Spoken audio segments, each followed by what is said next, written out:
sommes avec le président de la FDSO. Alors, la fédération départementale. Les syndicats d'exploitants agricoles. Vous êtes le président, votre nom, votre prénom, c'est? Donc Christian Bajard, je suis éleveur à Saint-Symphorien-des-Bois, entre Lacate et Charolais. Ah, bien, c'est impeccable. Et vous faites de la blanche? Oui, charolaise, oh, bien sûr. C'est tellement on peut pas faire autre chose là-bas. Bah non, ça serait malvenu. Hein, vous êtes tombé tout petit là, dans le monde de la revendication, le monde...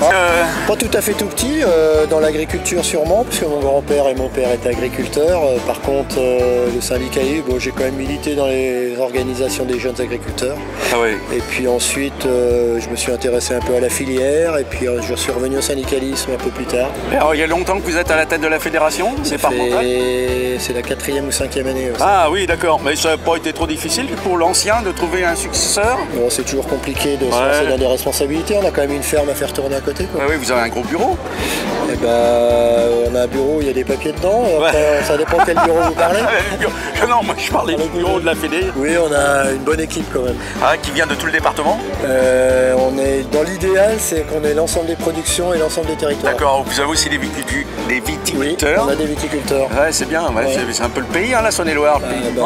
C'est quand même ce qui fait du fromage, de la viande. Il y a beaucoup de bons produits dans Saône-et-Loire. Ah oui, oui, oui. Donc on avait fait le choix hier de maintenir la mobilisation dans l'idée jusqu'à ce qu'on ait des annonces, donc jusqu'à vendredi, pardon. On est mercredi, hein. Jusqu'à vendredi. Donc de tenir le barrage au moins jusqu'à vendredi, hein, bien sûr.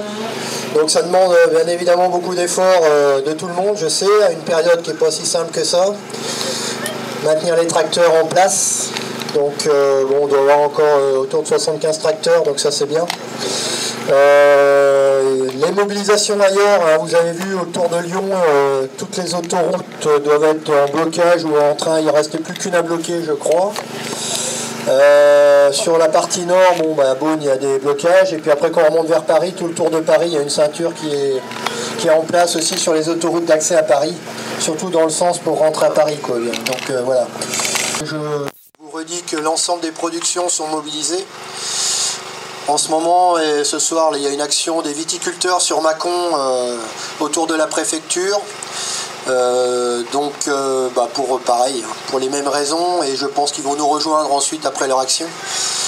L'idée, c'est de continuer de porter le fait que on en a ras-le-bol de toutes ces mesures qui nous contraignent en permanence, qui nous mettent en danger, parce que si vous ne connaissez pas parfaitement la réglementation, si vous ratez sur une opération, ou si vous avez un projet et que vous êtes déterminé dans une zone sensible, dans un périmètre de captage ou autre, ça contraint beaucoup votre exploitation. Voilà. Donc tout ça, je pense que il faudrait qu'on obtienne des vraies mesures qui permettent une trajectoire un peu différente de notre agriculture, qu'on replace comme totem la production, parce que c'est très sympa de se dire on va produire moins et on va importer ailleurs. Finalement, ça revient à exporter nos problèmes qu'on pourrait avoir sur notre territoire ailleurs, et je pense quand même que c'est pas une solution. Je pense que les agriculteurs, ils ont tous envie de respecter l'environnement, d'être des acteurs de l'environnement, mais pas comme c'est prévu aujourd'hui, c'est-à-dire que on n'est que sur de la réglementation punitive qui peut remettre en cause la viabilité de nos exploitations. Et ça, je pense que c'est un véritable problème. Et je pense que c'est ça qui fait déborder le vase dans toutes nos exploitations. Et c'est pour ça qu'on n'en peut plus, quoi. Donc, il y a une mobilisation qu'on n'a pas connue sûrement depuis 25 ans. Tout système confondu, hein, du bio au conventionnel, il n'y a pas de différence. Je pense que tout le monde a besoin d'une évolution. Et c'est pour ça qu'on est mobilisé, qu'on essaye d'avoir des mobilisations qui jusqu'à présent se passent bien, dans une bonne ambiance. Mais c'est vrai que si nos gouvernants cherchent à nous épuiser, moi ce que j'ai peur, c'est que la réponse ça soit de monter un peu en puissance des actions, quoi. Et c'est pas ce qu'on souhaite, parce jusqu'à aujourd'hui on a le soutien de la population, c'est très important pour nous. Parce que si on leur dit qu'on les nourrit et qu'on est des acteurs principaux de l'entretien de l'environnement dans nos territoires, il faut qu'ils puissent le comprendre, quoi. Voilà. Et que c'est vrai que quand on a des actions plus dures, c'est moins compris, ça peut se retourner contre nous. Donc l'idée, c'était de tenir des barrages forts dans la durée pour qu'on arrive à faire plier le gouvernement, parce que ça commence à avoir des conséquences quand même sur l'économie, je pense, sérieusement. sur le déplacement des camions. On sait bien que tous les stocks aujourd'hui sont dans les camions, hein, donc si les camions circulent moins, ça va poser problème quand même. Et les autoroutes, c'est quand même les principaux axes, et l'autoroute A6 notamment, hein, 65 000 véhicules jour, je crois, en moyenne, donc avec des périodes sûrement plus dures. Voilà, donc c'est la stratégie, c'était ça, c'était de mettre la pression sur le gouvernement parce que l'économie commence d'être étouffée, quoi. Donc bien évidemment, on pense aussi à nos collègues qu'on gêne, bien évidemment, parce qu'on est tous des chefs d'entreprise, on peut comprendre ça. Par contre, malheureusement, ça fait 20 ans, et moi ça fait 25 ans, 30 ans peut-être que je fais du syndicalisme. Ce qu'on leur répète en permanence dans des réunions de travail, finalement, c'est pas entendu, et on continue de mettre en route une technocratie qui finit par nous écraser, quoi. Donc ce qu'on espère dans ce mouvement-là, c'est qu'on arrive à retracer une trajectoire qui remette la production, le goût d'entreprendre au cœur des réflexions, qu'on puisse accompagner tous les agriculteurs parce qu'on a plusieurs et plein de consommateurs différents et qu'on puisse répondre à tous ces consommateurs-là. Qu'on puisse s'engager dans l'accompagnement de l'environnement, mais sans que ça soit punitif à chaque fois, mais qu'on soit plutôt acteur pour répondre à tout ça. Et tout ça, j'espère que ça se gagnera par des mesures gouvernementales, nationales et européennes. Ça veut dire que si on doit sortir de ce mouvement, on n'aura sans doute pas tout obtenu. Par contre, ce qu'on voudrait, nous, c'est si on obtient des choses, c'est avoir la méthode et le calendrier. C'est-à-dire que si on n'a pas de calendrier, c'est trop facile de nous dire on va débureaucratiser, ce qu'a dit le Premier ministre hier. Vous savez très bien qu'on nous l'a toujours promis, ça ne s'est jamais passé. Donc nous, ce qu'on veut là-dedans, c'est qu'on puisse toiletter toutes les réglementations, qu'on puisse avoir un calendrier, du travail sur la table peut-être pour les 15 jours qui viennent, pour voir comment on fait, en sachant qu'il y a quand même le salon de l'agriculture dans 3 semaines, et que bien évidemment, personne ne souhaite qu'il y ait une action sur ce salon, mais néanmoins, ça reste quand même un objectif, parce que c'est là où il y a tous les médias, c'est là où il y a tous les politiques, et les politiques qui s'engageront peut-être cette fin de semaine auront des comptes à rendre assez rapidement. Voilà, donc ça c'est important que vous le compreniez dans le mouvement.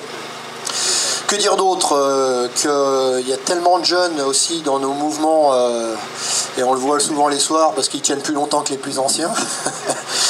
Je veux dire qu'on doit ça aussi aux jeunes, c'est de leur donner une perspective d'avenir qui permette à la fois de sortir du revenu, j'en ai pas parlé, mais bien évidemment que c'est le cœur du truc.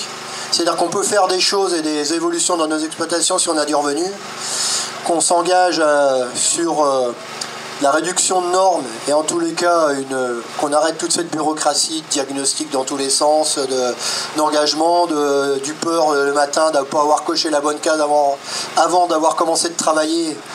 Et finalement, quand on va dans nos champs ou voir nos bêtes, on a toujours l'épée de Damoclès qui pèse sur nos têtes pour dire peut-être qu'on va se faire condamner à une petite amende, une réduction de notre soutien public ou des choses comme ça. Ça, c'est plus supportable. Donc voilà, pour vous dire qu'on a envie de tenir le mouvement encore demain. Demain, il y a une réunion du président de la République à Bruxelles pour porter notamment des mesures telles les 4% pour la jachère, des choses comme ça. Bon, il semblerait que ça soit bien parti. Il y a quand même un certain nombre de revendications qu'on a eues qui semblent reprises, mais on ne sait encore pas dans quel domaine, voilà, c'est des déclarations d'intention autour de l'emploi, le TODE, je sais pour les viticulteurs et pour tous ceux qui emploient des saisonniers, c'est très important. Pour tout ce qui est autour de la loi Egalim, plus de contrôle et surtout de l'application, mais surtout au maillon supérieur, c'est-à-dire entre nos opérateurs économiques et la grande distribution, parce qu'on sait aussi comment fonctionne la grande distribution, c'est-à-dire qu'elle reprend rapidement ses méthodes d'autrefois pour les négociations, en expliquant que c'est les sauveurs du pouvoir d'achat.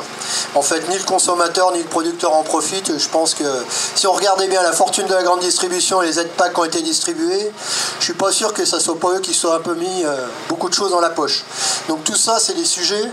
On a voulu cibler l'État pour l'instant parce qu'on se dit qu'il ne faut pas qu'on se disperse, parce que dans ces mouvements qui durent, l'État et les négociateurs, ils cherchent à diviser. Ils vont chercher à diviser les productions, ils vont chercher à diviser nos méthodes de production, le bio conventionnel, le hors-sol par rapport à l'élevage à l'herbe, la montagne par rapport à la plaine. Nous, il faut vraiment qu'on fasse attention à ça, c'est sortir de ça. Et moi, ce que j'ai répondu aux échanges qu'on peut avoir avec nos représentants départementaux et notamment de la préfecture, c'est de dire si vous cherchez à nous diviser, nous on va durcir les mouvements, quoi. Ça va être comme ça. Personne ne va être gagnant de ça. Nous, on a besoin du soutien de la population. Vous avez intérêt à soutenir votre agriculture parce qu'autrement, vous importerez tout ce qu'on sera plus capable de produire et ça peut vous donner des arguments pour aller signer des accords commerciaux. Et ça, on ne peut pas l'accepter. Sur le GNR, donc ça, apparemment, c'est quand même acquis. Hein. Cette fois-ci, on revient en arrière et on repart sur le système, alors un peu plus simplifié même qu'avant. Ça, c'est une vraie mesure qui était... Bon, ça, c'est plutôt positif. C'était une demande assez forte du réseau. Maintenant, il y a tout le reste sur lequel on a quand même des annonces qui sont plus ou moins avancées. Donc aujourd'hui, je pense qu'il faut qu'on maintienne le mouvement, qu'on essaye de garder toujours cette façon de faire, c'est-à-dire blocage dans le respect des biens et des personnes. Et puis on va attendre de voir demain soir, j'espère qu'on aura des annonces. Et vendredi, on verra ce qu'on fait. Je pense de toute façon, peut-être qu'on fera une pause par rapport au blocage, mais que peut-être que dans la semaine d'après, ça peut amener à d'autres actions. Moi, ce que je voudrais vous dire, c'est que il faut vraiment qu'ensemble, on arrive à fixer un avenir pour l'agriculture. On n'y arrivera pas seul. On a quand même le soutien des élus locaux. Ça, il n'y a pas de difficulté. On a une déclaration d'amour de notre Premier ministre, mais ça suffit pas. Ça suffit pas. Il faut des preuves. Et pour les preuves, il faut qu'on les construise ensemble. C'est-à-dire qu'à la fois, il faut qu'on tienne nos barrages. Deux, il faut qu'on soutienne nos négociateurs nationaux et nos représentants. En tous les cas, merci à tous pour votre mobilisation qui est géniale.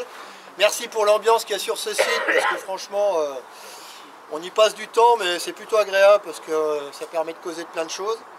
Merci à tous ceux qui nous apportent des petits dons pour... on se nourrit, je pense que pour le coup, on ne meurt pas de faim, on ne meurt pas de soif.